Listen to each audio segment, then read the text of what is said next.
Hi my dear students, today we are going to take a class about business mathematics and statistics groupல இருக்க ஸ்டூடெண்ட்ஸ்க்காக higher secondary first இயரில் படிக்கிற குழந்தைங்களுக்காக volume ஒன்னில் second chapter அல்ஜீப்ராவில் partial fractions topic தான் நம்ம இன்றைக்கி பார்க்க போகிறோம். இதுதான் அந்த அல்ஜீப்ரா டாபிக். ஃபஸ்ட்டு 2.1ல் பார்ஷியல் ஃப்ராக்ஷன்ஸ் தான் நம்ம இன்றைக்கி பார்க்க போகிறோம்.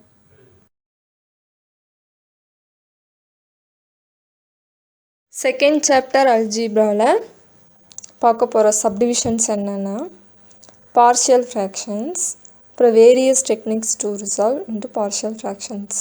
பார்ஷியல் ஃப்ராக்ஷன்ஸ்லேயே எவ்வளோ டைப்ஸ் இருக்குது அந்த மாதிரி. நெக்ஸ்ட்டு பெர்முட்டேஷனில் அதே மாதிரி டிஃப்ரெண்ட் கேசஸ். நெக்ஸ்ட்டு காம்பினேஷனில் டிஃப்ரெண்ட் கேசஸ். அப்புறம் difference between permutation and combination. பெர்முட்டேஷனுக்கும் காம்பினேஷனுக்கும் உள்ள வித்தியாசங்கள் என்னென்ன அப்படின்னு பார்க்க போகிறோம்.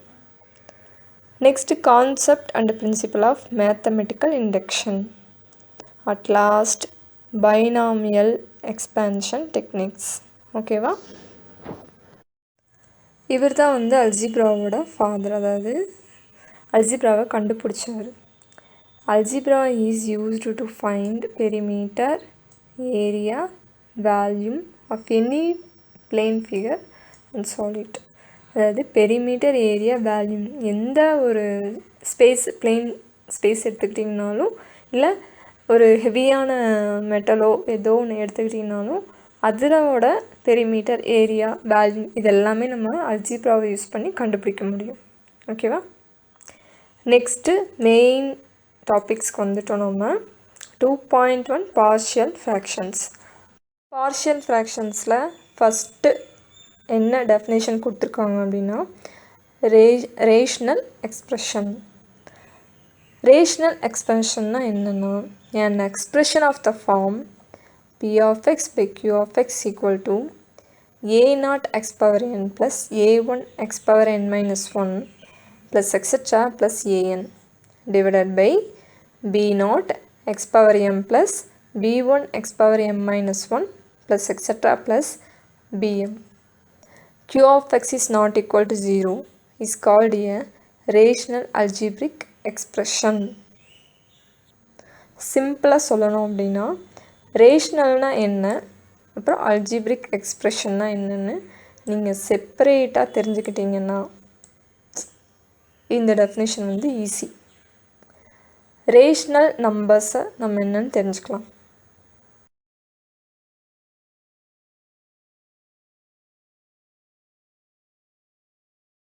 ரேஷ்னல் நம்பர்ஸ்னால் என்ன அப்படின்னு நம்ம ஒரு சின்ன ரீகால் பண்ணிக்கலாம். நேச்சுரல் நம்பர்ஸ்லேருந்து நம்ம ஸ்டார்ட் பண்ணணும். ரேஷ்னல் நம்பர்ஸ்னால் என்ன அப்படின்னு புரிகிறதுக்கு நேச்சுரல் நம்பர்ஸ்லேருந்து நம்ம ஸ்டார்ட் பண்ணணும். நேச்சுரல் நம்பர்ஸ்னால் என்னது? 1 2 3 எக்ஸட்ரா, அதாவது 1லேருந்து ஸ்டார்ட் ஆகி நம்பர்ஸ் எங்கே வரைக்கும் எண்ட் ஆகுதோ அது எல்லாமே வந்து நேச்சுரல் நம்பர்ஸ் தான். அதை வந்து நம்ம என்னென்னு டினோட் பண்ணுவோம்னா கேபிட்டல் என்னன்னு நம்ம டினோட் பண்ணுவோம். Next whole numbers.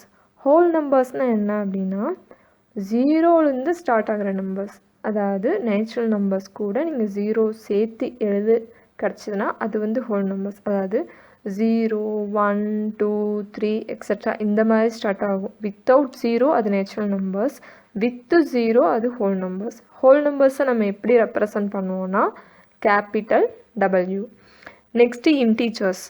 இன்டீஜர்ஸ் அப்படிங்கிறது ஒன்றுமே இல்லை, ஹோல் நம்பர்ஸ் கூட நெகட்டிவ் நம்பர்ஸ் எல்லாம் சேர்ந்து வந்துச்சு அப்படின்னா அது எல்லாமே வந்து இன்டீஜர்ஸ். ஓகேவா? அப்போது ஹோல் நம்பர்ஸ் எது? 0 1 2 3 எக்ஸட்ரா அப்படி வரும். அது கூட அதோட எல்லா நெகட்டிவ் நம்பர்ஸும் -1 -2 -3 இது எல்லாமே நம்ம என்னன்னு சொல்லுவோம்னா இன்டீஜர்ஸ் அப்படின்னு சொல்லுவோம். இன்டீஜர்ஸ் வந்து நம்ம எப்படி ரெப்ரசன்ட் பண்ணுவோம்? Capital Z. நெக்ஸ்ட்டு நம்ம பார்க்க வேண்டியது ரேஷ்னல் நம்பர்ஸ். இந்த ரேஷ்னல் நம்பர்ஸ்க்குள்ளே இது எல்லாமே இருக்கும். Integers, whole numbers, natural numbers. இந்த எல்லா நம்பர்ஸையும் natural numbers, whole numbers, integers இதுக்குள்ளே இந்த எந்த நம்பரை நீங்கள் எடுத்திங்கனாலும் அதையும் நம்ம என்னென்னு சொல்லலாம்னா ரேஷ்னல் நம்பர்ஸ்ன்னு தான் நம்ம சொல்லலாம். சரியா? ரேஷ்னல் நம்பருங்கிற அந்த பெரிய செட்டுக்குள்ளே தான் இந்த சின்ன சின்ன செட்டெல்லாம் இருக்குது. இன்டீஜர்ஸ், ஹோல் நம்பர்ஸ், நேச்சுரல் நம்பர்ஸ்னு உள்ள இருக்குது.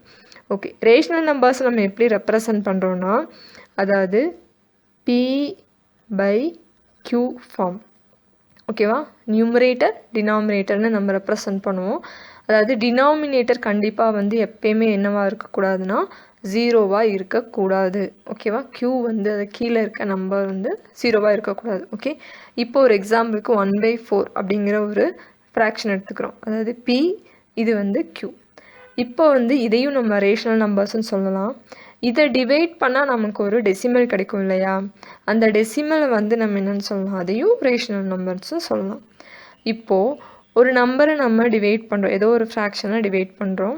அப்படி டிவைட் பண்ணும்போது 0.245 again 45 again 45 இப்படி கண்டினியூஸாக அது என்ன ஆகும்னா 4545ன்னு அது எண்டாகாமல் அந்த 45 வந்து கண்டினியூஸாக போயிட்டே இருக்கும்.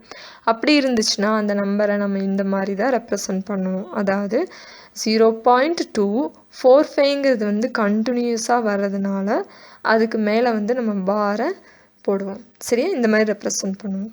நெக்ஸ்ட்டு ஃப்ராக்ஷனில் வந்து நெகட்டிவ் கூட இருக்கும் இல்லையா, 7/8ன்னு ஒரு சும்மா எக்ஸாம்பிள் எடுத்துக்கோங்க. இதே வந்து நம்ம டிவைட் பண்ணோன்னா நமக்கு ஆன்சர் எப்படி இருந்தாலும் நெகட்டிவ் டெசிமல் கிடைக்கும் இல்லையா. அப்போ அந்த நெகட்டிவ் டெசிமலையும் நம்ம என்னென்னு சொல்லலாம்னா ரேஷனல் நம்பர்ஸ்ன்னு சொல்லலாம். ஓகே சில்ட்ரன், இது வந்து உங்களுக்கு எல்லாம் புரிஞ்சிருக்கும்னு நினைக்கிறேன். ஒரு சிம்பிள் எக்ஸ்ப்ளனேஷன் தான்.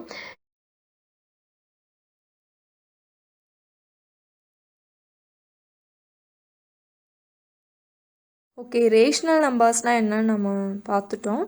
இப்போ அல்ஜிப்ரிக் எக்ஸ்ப்ரெஷன்னா என்னன்னு நம்ம பார்க்கலாம். நெக்ஸ்ட்டு நம்ம அல்ஜிப்ரிக் எக்ஸ்ப்ரெஷன் பார்க்கணும். இப்போது அல்ஜிப்ரிக் எக்ஸ்ப்ரெஷனில் வந்து an expression consisting of numbers, variables, constants, arithmetic symbols. arithmetic symbolsனால் அடிஷன், சப்ட்ராக்ஷன், மல்டிப்ளிகேஷன், டிவிஷன், இந்த சிம்பிளாக யூஸ் பண்ணி நம்ம நம்பர்ஸையும் வேரியபிள்ஸ்லையும் இன்க்ளூட் பண்ணணும் அப்படின்னா அது வந்து அல்ஜிப்ரிக் எக்ஸ்ப்ரெஷன்னு நம்ம சொல்லலாம். நம்பர்ஸ்னால் என்னென்னு தெரியும், கான்ஸ்டன்ட்ஸ்னாலும் என்னென்னு தெரியும். இது ரெண்டும் ஒன்று தான். நம்பர்ஸு கான்ஸ்டன்ட்ஸ் ரெண்டுமே ஒன்று தான். 1 2 3 எக்ஸெட்ரா அது சொல்கிறோம்ல, அதான் தான். வேரியபிள்ஸ் அப்படின்னா வந்து அல்ஃபபெட்டிக்கல்ஸ் ABCDE எக்ஸெட்ரா அதெல்லாம் வந்து வேரியபிள்ஸ். இப்போ வந்து நமக்கு இங்கே 15xன்னு கொடுத்துருக்காங்க. இந்த 15 அப்படிங்கிறது வந்து நம்பர், எக்ஸ் அப்படிங்கிறது வந்து வேரியபிள். இது ரெண்டையும் வந்து இங்கே ஒரு சிம்பிள் வந்து கனெக்ட் பண்ணியிருக்கு. அது என்ன சிம்பிள்னால் multiplication. 15 multiply x. This can be written as 15x. 15 into x ஓட ஷார்ட் ஃபார்ம் தான் வந்து 15x. ஓகேவா, இது வந்து ஒரு சிங்கிள் டேர்ம். சிங்கிள் டேர்மாக வந்துச்சுன்னா இது ஒரு அல்ஜிப்ரிக் எக்ஸ்ப்ரெஷன், சிங்கிள் டேர்ம். அப்படி வரும்போது நம்ம அதை என்னன்னு சொல்லுவோம்னா மோனோமியல்னு சொல்லுவோம். அதாவது இந்த நாலும் வந்து types of algebraic expression. Algebraic எக்ஸ்ப்ரெஷனில் எவ்வளோ டைப்ஸ் இருக்குங்கிறது இங்கே நம்ம கொடுத்துருக்கோம். செகண்டு, அல்ஜிப்ரிக் எக்ஸ்ப்ரெஷனில் 2 டேர்ம்ஸ் வருது. இது ஒரு டேர்ம், இது ஒரு டேர்ம் வரும்போது அதே நம்ம என்னென்னு சொல்லுவோம்னா பைனாமியல்னு சொல்லுவோம். இங்கே 3 டேர்ம்ஸ் வந்திருக்கு. 5x² ஒரு டேர்ம், 7x ஒரு டேர்ம், 1 ஒரு டேர்ம். இது வந்து ட்ரைனாமியல். நெக்ஸ்ட் வந்து 3 டேர்ம்ஸ்க்கு மேலே வரும்போது இங்கே வந்து 1 2 3 4 டேர்ம்ஸ் இருக்குது. இது வந்து நம்ம என்னென்னு சொல்லணும்னா பாலினாமியல். இந்த மாதிரி நிறையா டேர்ம்ஸ் வரும். இங்கே வந்து 4 டேர்ம்ஸ் இருக்குது. சப்போஸ் 10 டேர்ம்ஸ் கூட வரலாம். அந்த மாதிரி வந்தாலும் அது பாலினாமியல் தான். சரியா, ஓகே. ஓகே சில்ட்ரன், ரேஷனல் நம்பரோட எக்ஸ்ப்ளனேஷன் பார்த்தோம். அல்ஜிப்ரிக் எக்ஸ்ப்ரெஷனோட எக்ஸ்ப்ளனேஷன் நம்ம பார்த்துட்டோம். இங்கே வந்து என்ன கொடுத்துருக்காங்க, அப்போ இது வந்து ஒரு algebraic expression. This is one algebraic expression, then this is another algebraic expression. இப்போ 2 algebraic expression இங்கே கொடுத்துருக்காங்க. இதையே வந்து நம்ம ரேஷனல் எக்ஸ்ப்ரெஷன் நம்ம சொல்லுவோம்னா இந்த அல்ஜிப்ரிக் எக்ஸ்ப்ரெஷனும் சால்வ் பண்ணி நமக்கு கிடைக்கிற வேல்யூ வந்து ரேஷனலாக இருக்கும். ஸோ அதனால் இது வந்து என்னன்னா ரேஷனல் அல்ஜிப்ரிக் எக்ஸ்ப்ரெஷன். ஓகேவா, okay children. Next, if the degree of the numerator p of x is less than that of the denominator q of x, then p of x divided by q of x is called a proper fraction. நார்மலாக proper ஃப்ராக்ஷன்னா என்ன எப்படி இருக்கும்? 3/4. This is proper fraction. Numerator வந்து ஸ்மாலராக இருக்கும், denominator வந்து பிக்கராக இருக்கும். இங்கே என்ன சொல்கிறாங்க அப்படின்னா டிகிரி நம்ம பார்க்கணும் அப்படின்னு சொல்கிறாங்க. Next if the degree of the p of x is greater than or equal to that of q of x, then p of x divided by q of x is called improper fraction. improper ஃப்ராக்ஷன்னா என்னது? மேலே denominator வந்து biggest நம்பராக இருக்கும், கீழே மேலே numerator வந்து biggest நம்பராக இருக்கும், கீழே டினாமினேட்டர் வந்து ஸ்மாலஸ்ட் நம்பராக இருக்கும். பட் இங்கே அல்ஜிப்ரிக் எக்ஸ்பிரஷன், அதாவது ரேஷனல் எக்ஸ்பிரஷனில் நம்ம பார்க்க வேண்டியது டிகிரி தான் நம்ம வந்து கன்சிடர் பண்ணி பார்க்கணும். What is the degree of the polynomial? Definition இங்கே இருக்க. highest power of the variable in a polynomial is the degree of the polynomial. அதாவது இங்கே ஒரு பாலினாமியல் கொடுத்துருக்காங்க, X power 10 + X power 5 + X cube + 1. இந்த பாலினாமியலில் ஆர்டர்ஸும் கொடுத்துருக்காங்க இல்லையா? எதெல்லாம் ஆர்டர்ஸு? இங்கே 10 அப்படிங்கிற ஒரு ஆர்டர் இருக்குது, 5ங்கிற ஆர்டர் இருக்குது, 3ங்கிற ஒரு ஆர்டர் இருக்குது. இதில் எது ஹையஸ்ட் வேல்யூ? இந்த ஆர்டரில் எது ஹையஸ்ட் வேல்யூ? 10 தான் ஹையஸ்ட் வேல்யூ.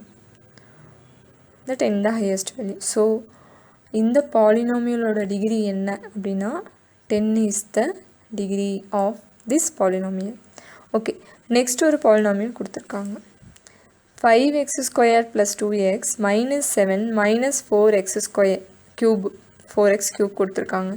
இதில் ஆர்டர்ஸ்லாம் பார்த்தீங்கன்னா இங்கே 2 இருக்கும், இங்கே வந்து 1 இருக்கும், இங்கே வந்து 3 இருக்குது. ஓகேவா? ஸோ 2 1 3 இந்த ஆர்டர்ஸில் நீங்கள் கம்பேர் பண்ணிங்கன்னா 3 தான் வந்து என்னது highest order. So highest order is the degree. அப்போ இந்த பாலினாமியலோட டிகிரி வந்து என்னது 3. ஓகே, நெக்ஸ்ட் ஒரு பாலினாமியல் கொடுத்துருக்காங்க. 12x² - 26x⁴ + 6x + 10. இந்த பாலினாமியல் நீங்களே வந்து டிகிரி என்னென்னு கண்டுபிடிச்சிருவீங்கன்னு நினைக்கிறேன். இங்கே வந்து 2 இருக்குது ஆர்டர், 4 இருக்குது, இங்கே 1 இருக்கும். So highest order of the polynomial is 4. So 4 is the degree of the polynomial. இப்போ உங்களுக்கு டிகிரி ஆஃப் த பாலினாமியல்னால் என்னென்னு தெரிஞ்சிருக்கும். இப்போது உங்களுக்கு தெரிஞ்சிருக்கும் டிகிரி ஆஃப் த பாலினாமியல்னால் என்னன்னு சொல்லிட்டு. அப்போது இங்கே டிகிரி அப்படிங்கிறது என்னென்னா highest order is the degree. Okay, இப்போ என்ன சொல்லியிருக்காங்க? If the degree of the numerator p of x is less than that of the denominator q of x. டினாமினேட்டரில் இருக்கிற டிகிரியை விட மேலே இருக்கிற டிகிரி, அதாவது நியூமரேட்டரில் இருக்கிற டிகிரி வந்து லோவாக இருந்துச்சுன்னா அது வந்து என்னது ப்ராப்பர் ஃப்ராக்ஷன். அதாவது இந்த பாலினாமியலில் ப்ராப்பர் ஃப்ராக்ஷன். இப்போ இங்கே n இருக்கு இல்லையா ஆர்டரு, இந்த ஆர்டர் வந்து இப்போ 2ன்னு கிடைக்கும். இங்கே m வந்து இங்கே 4 அப்படின்னு இருந்துச்சுன்னா, அதாவது இந்த m, அது வந்து என்னது ப்ராப்பர் ஃப்ராக்ஷன் அர்த்தம். சப்போஸ் இந்த n வந்து 4ன்னு இருந்து இங்கே m வந்து 1ஓ இல்லை 2ஓ 3ஓ இருந்துச்சுன்னா அது வந்து இம்ப்ராப்பர் ஃப்ராக்ஷன். ஓகே, நெக்ஸ்ட் என்ன கொடுத்துருக்காங்கன்னா an improper fraction can be expressed as the sum of integral function and the proper fraction. Improper ஃப்ராக்ஷன்னா என்னென்னு அர்த்தம்? மேலே இருக்கக்கூடிய, அதாவது if the degree of p of x வந்து கிரேட்டராக இருக்கும், மேலே இருக்க இந்த இப்போ நியூமரேட்டரில் இந்த வேல்யூ இருக்குன்னா இந்த டிகிரி வந்து அதிகமாக இருக்கும், இங்கே கீழே இருக்கிற டிகிரி வந்து லோவாக இருக்கும். அது வந்து என்னென்னு அர்த்தம்? இம்ப்ராப்பர் ஃப்ராக்ஷன் அர்த்தம். இப்போ அந்த இம்ப்ராப்பர் ஃப்ராக்ஷனை எப்படி எக்ஸ்ப்ரெஸ் பண்ணலாம் அப்படின்னா அதை can be expressed as the sum of integral function and proper fraction. ஓகேவா? இன்டெக்ரல், அதாவது இன்டெக்ரல் ஃபங்க்ஷனையும் ப்ராப்பர் ஃப்ராக்ஷனாகவும் அடிஷன் பண்ணுற மாதிரி நம்ம பிரிக்கலாம் அப்படின்னு சொல்கிறாங்க. இங்கே வந்து f of x தான் வந்து என்னது இன்டெக்ரல் ஃபங்க்ஷன். ப்ராப்பர் ஃப்ராக்ஷனுங்கிறது இதுதான். அதாவது மிக்சடு ஃப்ராக்ஷன் நீங்கள் பார்த்துருப்பீங்க இல்லையா, 3 × 1/4ன்னு இருக்குது. இப்போ இந்த இடத்துல நம்ம இதை என்னன்னு சொல்லுவோம்? 3 வந்து ஹோல் நம்பர்னு சொல்லுவோம், 1/4 வந்து ப்ராப்பர் ஃப்ராக்ஷன் சொல்லுவோம். அதே மாதிரி தான் இங்கே இம்ப்ராப்பர் ஃப்ராக்ஷனாக இருக்குது பாலினாமியலில். அதை வந்து நம்ம எப்படி பிரிக்கிறோன்னா எஃப் ஆஃப் எக்ஸுங்கிறது வந்து இங்கே ஒரு ஹோல் நம்பர் மாதிரி integral function plus R of X by Q of X அப்படிங்கிறது வந்து ப்ராப்பர் ஃப்ராக்ஷன். ஓகேவா? அது மாதிரி தான் இங்கே பிரிச்சுருக்காங்க. அதுக்கு ஒரு எக்ஸாம்பிளும் கொடுத்துருக்காங்க. ஓகே. Next partial fractions. இப்போ தான் மெயின் டாப்பிக்கே நம்ம வரோம். இவ்வளோ நேரம் உங்களுக்கு வந்து இருக்கிற இந்த எக்ஸ்ப்ளனேஷன் எல்லாமே இதை புரிய வைக்கிறதுக்காக தான் இருந்திருக்கு. சரியா? Partial fractions. We can express the sum or difference of two fractions as single fraction. இந்த ரெண்டு ஃப்ராக்ஷன் இருக்குது இல்லையா, பாலினாமியல் ஃப்ராக்ஷன்ஸ் இருக்குது. இதே வந்து நம்ம என்ன பண்ணலான்னா அடிஷன்லேயும் எழுதலாம், சில டைம்ஸ் வந்து சப்ராக்ஷன்லேயும் எழுதலாம். சரியா? process of writing a single fraction as the sum or difference of two or more simpler fractions. அதாவது ரெண்டு ஃப்ராக்ஷன் எழுதுவோம், இல்லைன்னா ரெண்டுக்கு மேலேயும் கூட ஃப்ராக்ஷன்ஸ் எழுதலாம். 3 4 அப்படின்னு ஃப்ராக்ஷன்ஸ் எழுதலாம். அதாவது அந்த மாதிரி நம்ம ரெண்டு ஃப்ராக்ஷனையோ இல்லை ரெண்டுக்கு மேலே இருக்க ஃப்ராக்ஷன்ஸையோ வந்து அடிஷன் பண்ணியோ இல்லை வந்து சப்ட்ராக்ட் பண்ணியோ எழுதணும் அப்படின்னா அந்த ப்ராசஸ்க்கு பேர் தான் என்னது? Partial fractions. அதாவது ஸ்ப்ளிட் பண்ணி எழுதுறது. ஓகேவா? Splitting up to partial fractions. Generally, if p of x and q of x are two rational integral algebraic functions of x and the fraction p of x by q of x be expressed as the algebraic sum. அதாவது என்ன சொல்கிறாங்கன்னா rational algebraic functions ரெண்டுமே p of x q of xங்கிறது வந்து algebraic பாலினாமியலாக தான் இருக்கும் இல்லையா, அதை தான் சொல்கிறாங்க. அதை வந்து நம்ம என்ன பண்ணலாம், சம் இல்லை டிஃப்ரென்ஸ் பண்ணி எழுதணும் அப்படின்னா அதை தான் வந்து பார்ஷியல் ஃப்ராக்ஷன்ஸ்னு நம்ம சொல்கிறோம். வேறு ஒன்றும் இல்லை. ஓகே, இதோடு இந்த கிளாஸை நம்ம வந்து முடிச்சுக்கலாம், ஃபினிஷ் பண்ணிக்கலாம். ஏன்னா இன்ட்ரொடக்ஷன் கிளாஸ் மாதிரி இருக்கட்டும். பார்ட் 1. பார்ட் 2ல் வந்து பார்ஷியல் ஃப்ராக்ஷன்ஸ் வந்து நம்ம எப்படி பிரிக்கலாம் அப்படிங்கிறது நம்ம பார்க்கலாம். அது கூட எக்ஸாம்பிள் சம்ஸையும் எக்ஸசைஸ் ப்ராப்ளம்ஸையும் நம்ம பார்க்கலாம். அதாவது 2.1லேருந்து நம்ம கண்டினியூ பண்ணிக்கலாம். Okay children, thank you.